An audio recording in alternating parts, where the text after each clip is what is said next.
Hi, listeners. It's Becca and Brooke with the College Admissions Insider podcast. We're here to remind you of Bucknell's application deadlines for this year. For incoming first-year students, our Early Decision 1 deadline is November 1st. And for Early Decision 2 and Regular Decision applicants, our deadline is January 10th. We can't wait to meet you through your application.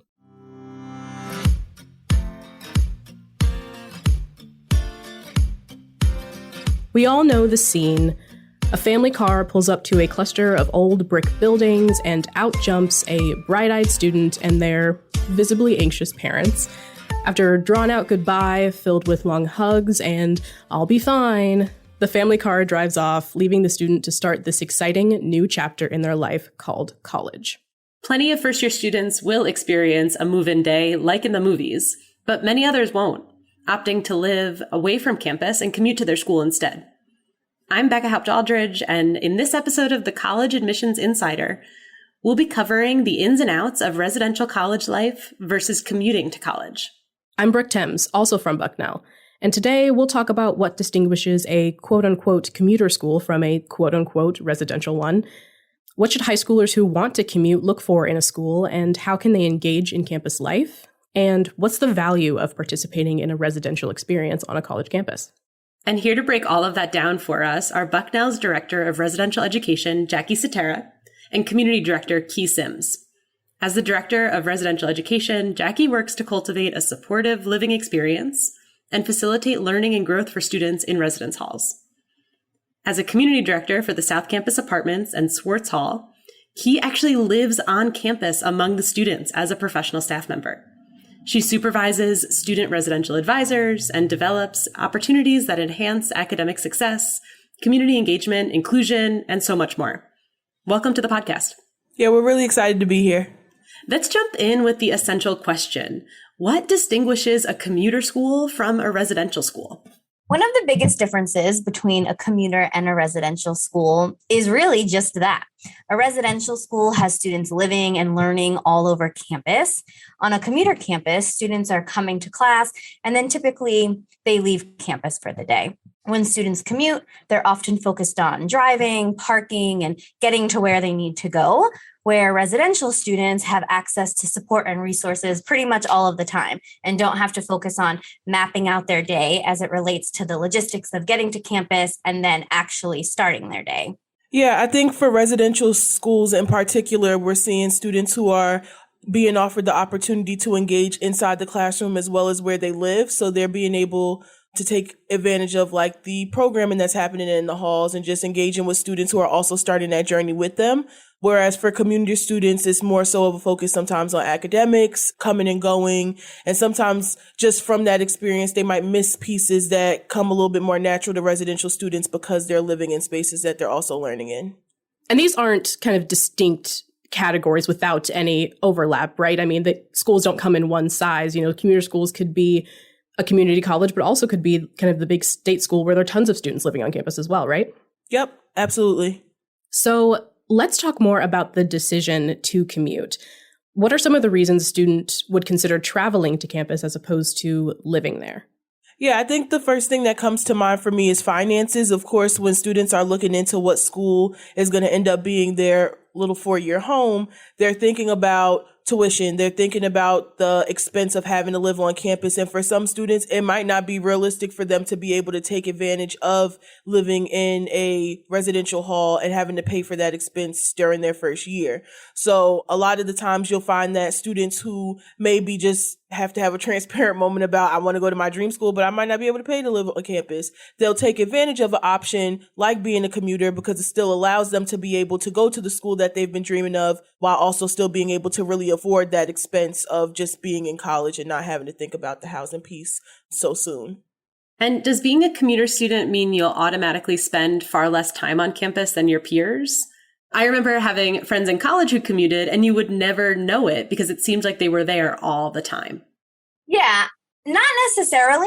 I think every campus, big or small, commuter or residential, has resources and support systems in place for their students. So if you're thinking about commuting, my advice would be to take some time to learn exactly what those resources are available and how you can take advantage of them. I would also recommend planning out your time when you get to campus. Do you have time to stay on campus before or after your class to maybe study in the library, maybe even taking another tour of campus if you've already done it once, or maybe for the first time to see where there's spaces on campus where you can just sit, read, eat lunch, connect with other folks on campus as you have time between classes as well. Maybe even do, some people watching. So I think just really taking time to explore the campus, and you might be surprised about what you learn. Yeah, and speaking of exploring the campus, the college experience isn't confined to the classroom. It extends to the dining hall and the quad and some of those late night activities that clubs do. And so how can commuter students engage with campus life? Yeah, I think, first of all, the most important thing is, as you're kind of coming into the experience as a student, taking advantage of all of those resources that are being listed to you within like that orientation process, right? So knowing where the commuter lounges are, or maybe just open lounges on campus that you can just be in, like Jackie said, knowing where your campus activities office is, because usually that's where you're going to get all the information in regards to all the campus-wide programming that isn't just exclusive to the residential halls. And then also taking advantage of campus leadership positions. As someone who was a commuter, I took advantage of a bunch of different opportunities on campus to be able to learn about my campus and to be able to engage. So I was a student ambassador, and then I worked for a couple of other different offices. I was a note taker. I was doing it all. So like, if you're interested in those opportunities, knowing those options is going to be able to really help commuter students to really engage within the campus life opportunity. And that's really what it's all about, Key, is feeling connected and finding your people, which it sounds like even as a commuter student, you were able to do really well. For sure. And so you already listed a ton of different resources and opportunities that are offered for students who commute and students who live on campus. So if there's a high school student listening to the podcast that knows that they'll be commuting, what should they be looking for in their top choice schools? I think a good place to start is there a transfer orientation that exists? And if so, I highly recommend making time to attend that, so that way you can learn about the support and resources that are there. And just to reiterate again a little bit of what Key said, thinking and looking about a student life office, it might be called something different depending on where you go, but basically the offices that are responsible for all things student programming events and basically what's happening outside of the classroom, and finding out how you can be added to whatever communications exist, whether that be emails, text messages, so you can stay in the know about what's going on around campus. So something catches your eye and it's a Wednesday night, you can go, or if it's a Sunday or maybe before or after class, it's really helpful to be on that, whatever list it is. Exploring places to eat on campus could be helpful. If you're commuting, you could maybe, as you're mapping out your days, some days consider, I have time between these two classes. Let me eat in the dining hall or grab a to-go from whatever the Quick Mart is on campus. And that way you have time to spend a little bit more of your days on campus than just in the car going back and forth, and really being able to experience and meet people as well. Maybe there's another person sitting underneath a tree eating lunch, and then, you just made a new friend or a new buddy. Also, Key mentioned the commuter lounges. And so I think this is something to keep an eye out for. Often there's a space on campus that is dedicated to commuter students, and there may be support and resources there as well. And that could kind of become your home away from home in between classes, or, before, if you start your day a little bit earlier, you can study in there and then meet other folks that are also commuting as well. Yeah, I definitely think like that first year orientation too. Like, I think sometimes for students when they're coming into orientation, there's a lot going on. There's a lot being said, but just taking advantage of that opportunity, because it's really like just a transitional period for students to start to learn their classmates, but also the campus. So a lot of the times, all of those resources that Jackie just listed are also going to intentionally be in the orientation process. They will offer campus tours. There'll be opportunities to engage with students who might not be first years, with like your orientation leaders, talk to other students. And I know sometimes that could be scary too, but if you're comfortable talking to your OLs or your OAs and having that conversation of like, what are things to do on campus, those are things that can translate for a student, whether they're choosing to stay on campus or not. And I also think just like planning to be intentional about attending things as well. Cause I know once you get into like the class process and students start to really take advantage of their academic programs, sometimes you can get like really, really consumed by that. But just having like that balance of, yes, you can go to class and have a great time in class, but also if it's lunchtime and you're seeing they're giving out little goodies outside on the quad, or there's like a bouncy house. If you're a Bucknell student, you know the bouncy houses. They'll have opportunities like that, joining programs maybe that are offered on weekends as well, because a lot of universities do offer some really fun opportunities on the weekends. Like taking advantage of those things will allow you to really be able to get to know your campus and kind of expand your little village that you'll create on campus once you get here amongst your friends. Up top, we talked about some of the reasons why a student might consider commuting, whether that's financial or maybe, family obligations or even a job that a student is undertaking at the same time that they're going through college. But that doesn't mean that a commuter student will always be a commuter student. There's always that option to decide that you want to live on campus at some point too, right? Can we talk about a little bit about what that journey might look like for a commuter student transitioning? Yeah, I think for commuter students who might want to have the on-campus experience, there's a lot of ways that people can do that. The first thing off the top of my head, once again, always going to go hard for the res ed positions. We do offer an RA position on campus. So once again, that was something that I did as a commuter. I commuted my first year, and then coming towards the spring semester, I just had a professional shoulder tap me and was like, I think you would be really good at this, which is also super important at connecting with professionals on campus as well, because they can give you the inside scoop on what's offered.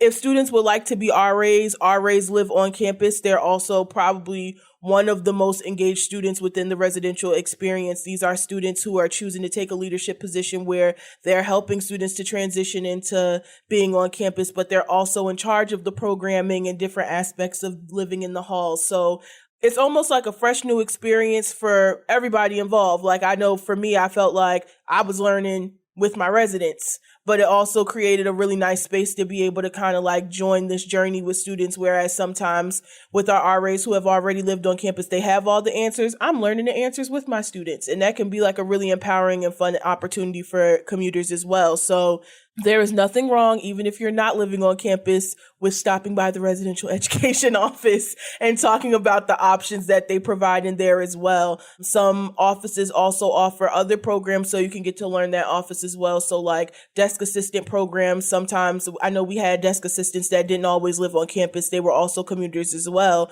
And that was just an extra employment opportunity. And sometimes people use that to kind of learn about what was going on in the halls to be able to figure out if they wanted to be an RA. So there's like a lot of different options to be able to get engaged and to transition from commuting to living on campus without always having to keep the expense at the forefront.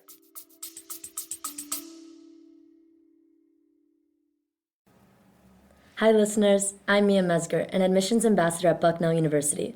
The only thing better than listening to the Admissions Insider podcast is visiting our campus in person. With campus visits offered 6 days a week, nearly all year round, there are plenty of opportunities to tour campus, attend a preview session, or even sit in on a real class. To schedule your visit today, head to bucknell.edu/plan-a-visit, and hopefully I'll see you on one of my tours soon.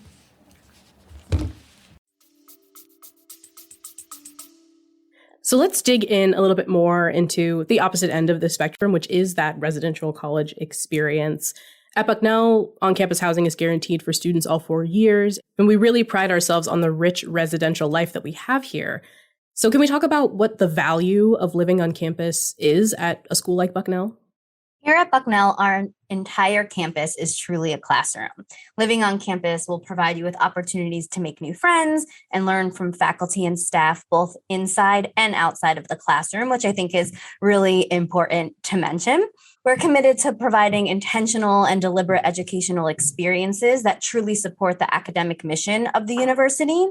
Within our residence hall, building community is really important and at the forefront of the work that we do. So, it's really our hope that if you choose to come to Bucknell and to live on campus, that your residence hall really becomes your home away from home.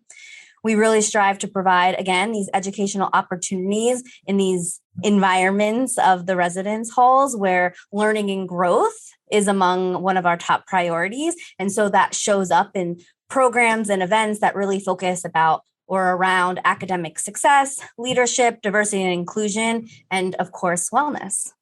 So Key, as someone who lives on campus, you want to give us the scoops. What are the different housing options that a student could choose from? Do first-year students live in the same types of buildings as upperclassmen? And are there any special housing programs that students should check out at Bucknell, but also anywhere? For sure. There's a ton of different options. So one of the biggest things for me that I think is important for first years to know is we offer living learning communities. So if students are coming in with a certain type of interest, they can potentially live in a first year community with other students who have the same interest. So two of our first year areas offer those living learning communities. We also have other first year halls where they may not have living learning communities, but there's still an opportunity to be able to bond with your fellow peers on the floor. Some of our campus opportunities in regards to housing, some of them might share with upperclassmen areas, but then we also have very exclusive apartments for upperclassmen as well. And then all of these look different, right? So when we're talking about like the traditional residential hall experience, what that room looks like, it might be a single, it might be a double, could be a triple, depends on where you are.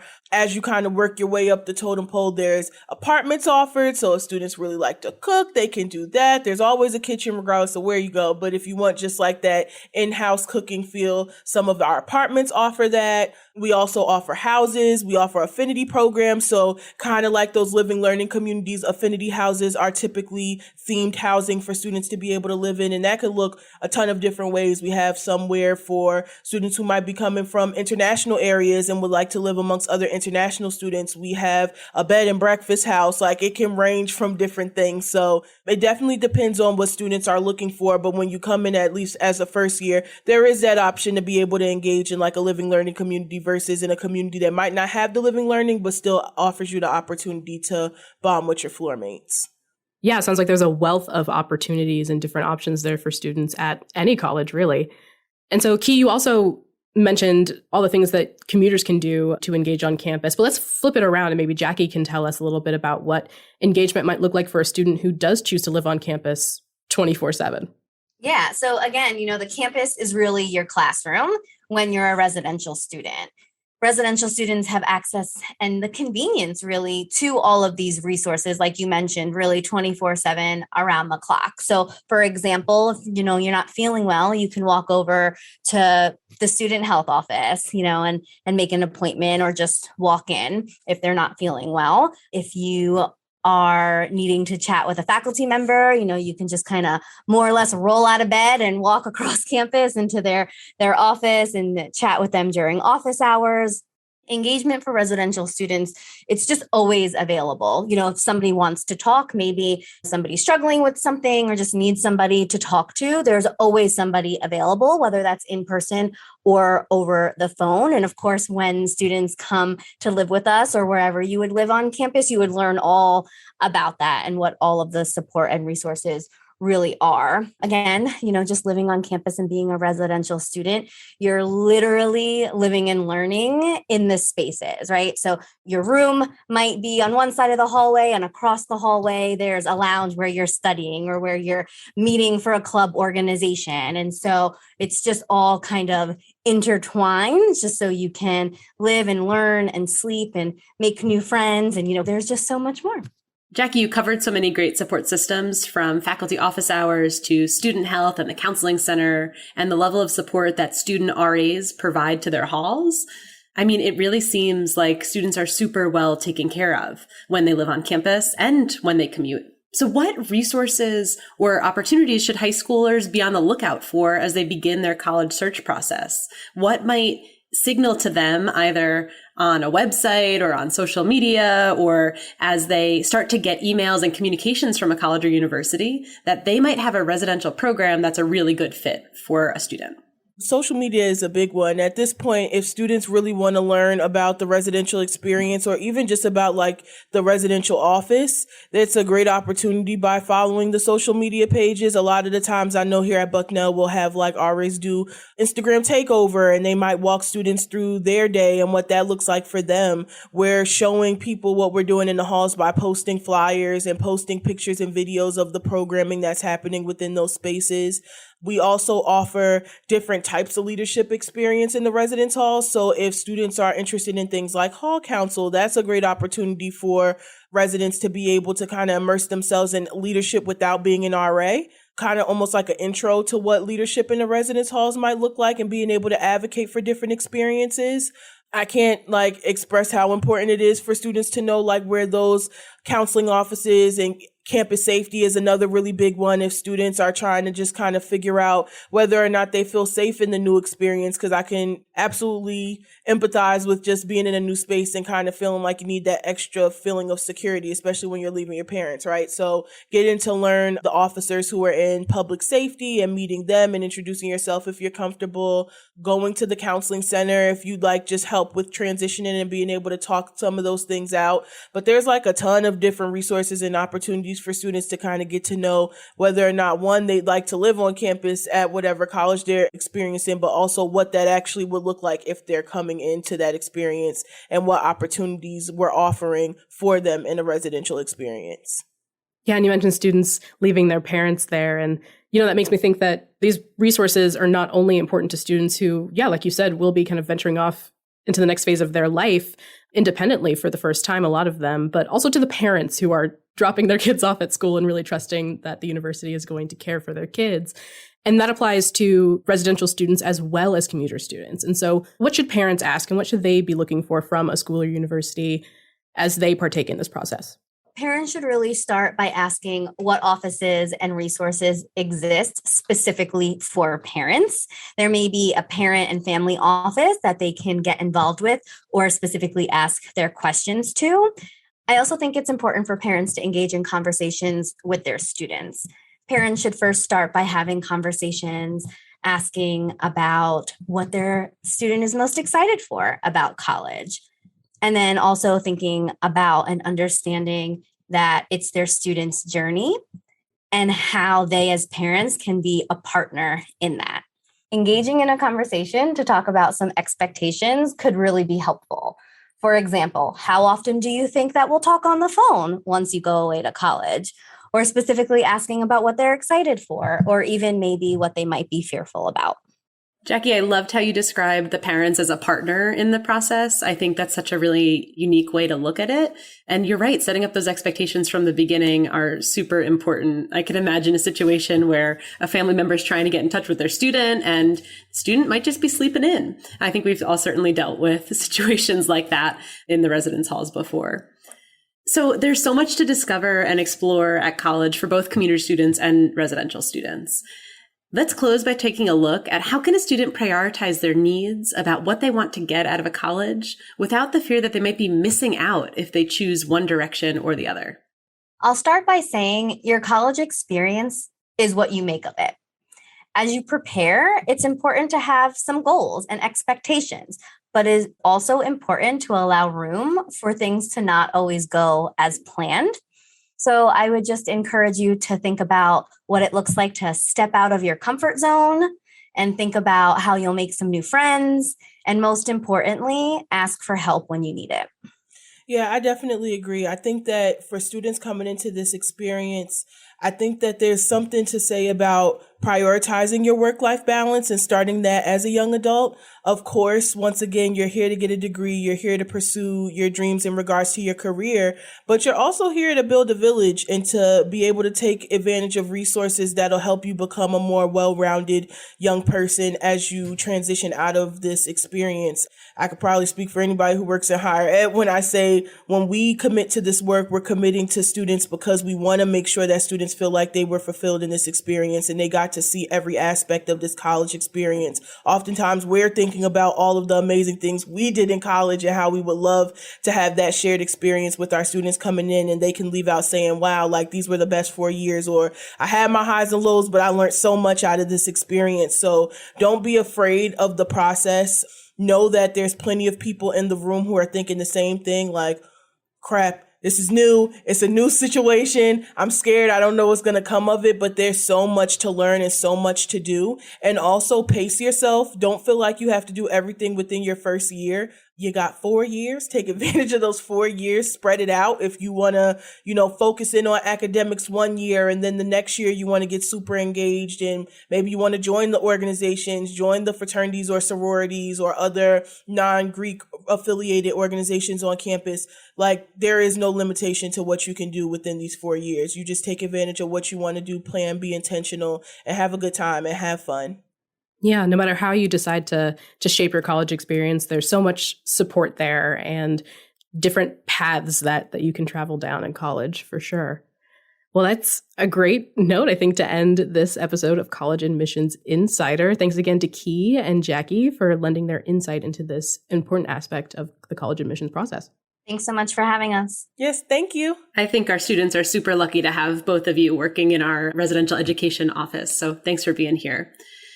And thanks to everyone out there listening. If you're a fan of the podcast, please take a moment to rate, subscribe, and share this episode with the students and families in your life. We'll be back with another episode in just 2 weeks. In the meantime, send your questions, comments, and episode ideas to podcast@bucknell.edu. And finally, you're invited to follow Bucknell on your favorite social media apps. Just look for @BucknellU on Instagram, Facebook, Twitter, YouTube, and now TikTok. You can also follow our student-run Instagram account, which is @IamRayBucknell. Until next time, keep on reaching for your dreams and your dream school.